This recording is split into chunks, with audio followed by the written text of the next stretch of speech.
నౌడాలో రాత్రి పోలింగ్ కేంద్రం వద్ద నాటు బాంబు దాడిలో పలువురికి గాయాలయ్యాయి. బాధితులను పరామర్శించేందుకు వచ్చిన నౌడా అభ్యర్థి ఏజేయూపీ అధ్యక్షుడు హుమాయూన్ కబీర్ను తృణమూల్ కార్యకర్తలు అడ్డుకున్నారు. ఈ క్రమంలో ఇరు వర్గాల మధ్య ఘర్షణతో పరిస్థితి ఉద్రిక్తకరంగా మారింది. భద్రతా బలగాలు జోక్యం చేసుకుని అల్లరి మూకలను చెదరగొట్టాయి, లాఠీచార్జ్ చేశాయి. ఎన్నికలకు కొన్ని రోజుల ముందు టీఎంసీ నుంచి బయటకు వచ్చి ఏజేయూపీ స్థాపించారు హుమాయూన్ కబీర్.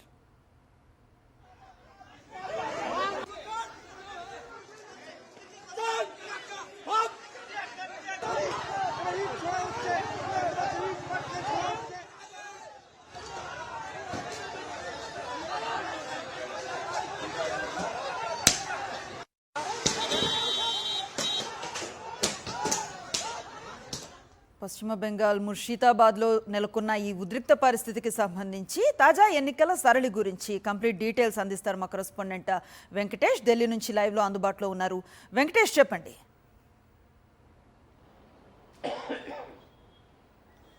పశ్చిమ బెంగాల్లో టెన్షన్ వాతావరణం నెలకొంది. తొలి దశ పోలింగ్లో ప్రధానంగా ముర్షిదాబాద్లో భారీ ఎత్తున హింసాత్మక ఘటనలు చోటు చేసుకుంటున్నాయి. నౌడా అనేటువంటి ప్రాంతంలో ఏజేయూపీకి సంబంధించినటువంటి కొద్దిమంది వర్కర్స్ అక్కడ పోలింగ్ కేంద్రం పైన నాటు బాంబులతో దాడి చేశారు.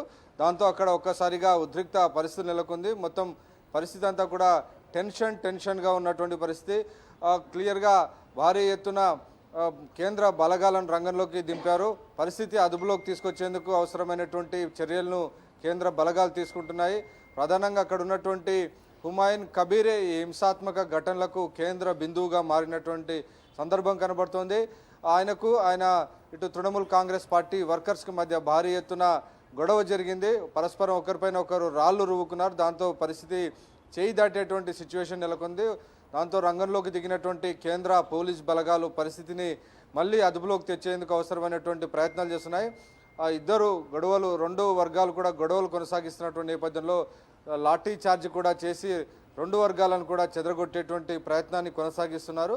సో ప్రస్తుతానికైతే పరిస్థితి తమ అదుపులోనే ఉందని పోలీసులు చెప్తున్నప్పటికీ చూస్తున్నటువంటి ఘటనలు చూస్తే ప్రధానంగా ముర్షిదాబాద్ ఏరియాలో భారీ ఎత్తున హింసాత్మక ఘటనలు అయితే నమోదవుతున్నటువంటి పరిస్థితి. మరొక చోట కూడా తృణమూల్ కాంగ్రెస్ పార్టీకి అలాగే బీజేపీ కార్యకర్తలకు మధ్య ఘర్షణాత్మక పరిస్థితులు నెలకొన్నాయి.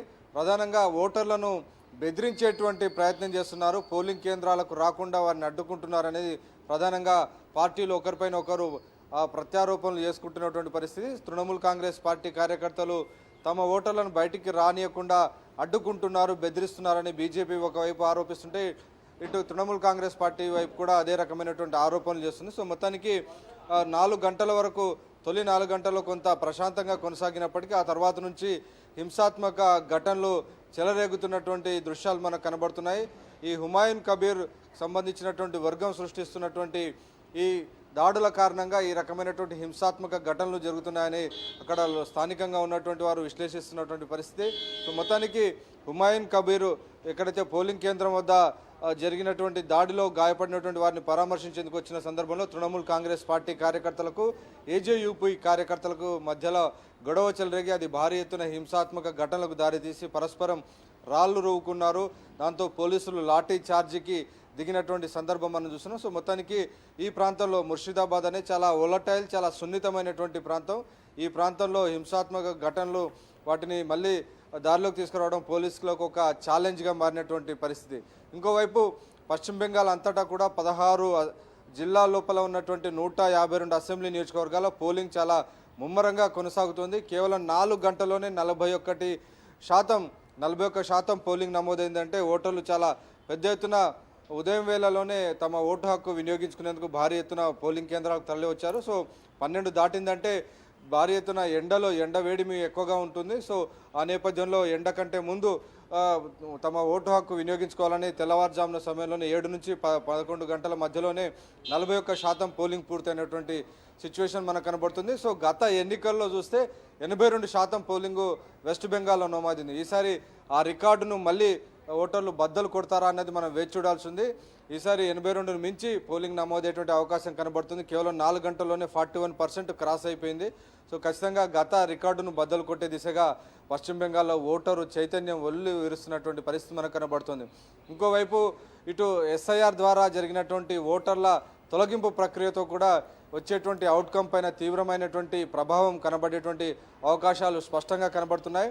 ఆల్మోస్ట్ 6.5 కోట్ల ఉన్నటువంటి దాదాపు 7 కోట్ల వరకు ఉన్నటువంటి ఓటర్లలో ఆల్మోస్ట్ 90 lakhs ఓటర్స్ను డిలీట్ చేశారు.